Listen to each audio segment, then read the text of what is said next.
Hi, I'm Mr. Foster. I teach architecture and graphic design and engineering at Cedar Ridge High School. Welcome to Bridge Building Basics. This is part 3, where we learn to develop and finalize our designs. So far we've looked at schematic design, how you generate ideas, how you figure out what you might want to try to do, and you experiment and you test things out. Then we looked at how you visualize structures as you're designing your thing. How do the loads flow through them? How do different kinds of loads affect it? And how can you use your design to resist those loads? Now we're going to look at how do you take all the stuff you've done so far and start to combine it into your final design. So the whole process is it goes rough to smoother to final. It's very much like writing a rough draft of a paper, editing it, finalizing it. It's a very similar process to that. So the first thing you want to do, you should have 3 options. If you've developed them with multiple people, you may have developed different options. And some people may have ownership of one. Oh, this one's yours, whatever.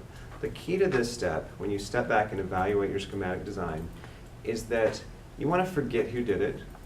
You want to forget the process, step back, be objective, and think, okay, with this one, with this first scheme, what are the strengths and what are the weaknesses? What's working well in it? What's really efficient? What's really going to hold up well? Where am I resisting the forces right where I need to? And what's not working with it? Maybe this one uses too much material. Maybe this one has some weak points somewhere. Be objective and take notes with each scheme. Identify the strengths and weaknesses. Again, don't worry about who did it. Don't worry about which one you like or dislike. Just step back from it a little bit.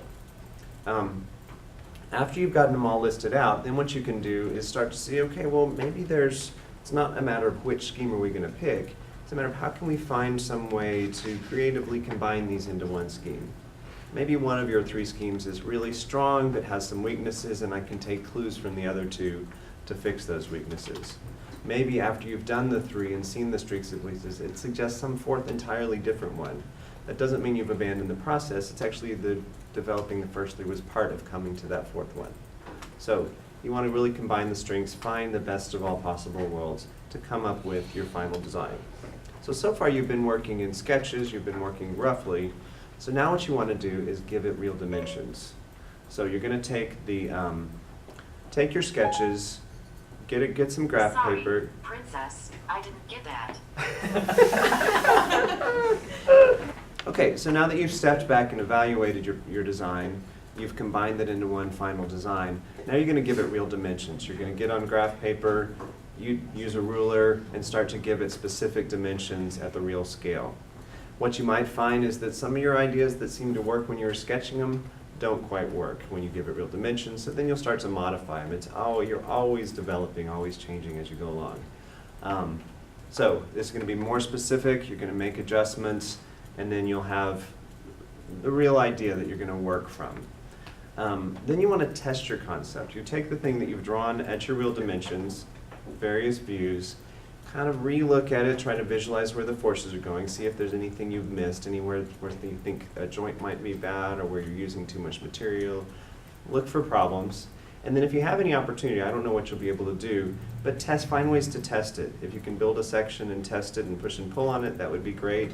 If you want to practice making your connections, making the joints between the wood, see what holds up, how to build it well, do that. And then that'll give you some feedback so that when you build the final thing, it'll go well.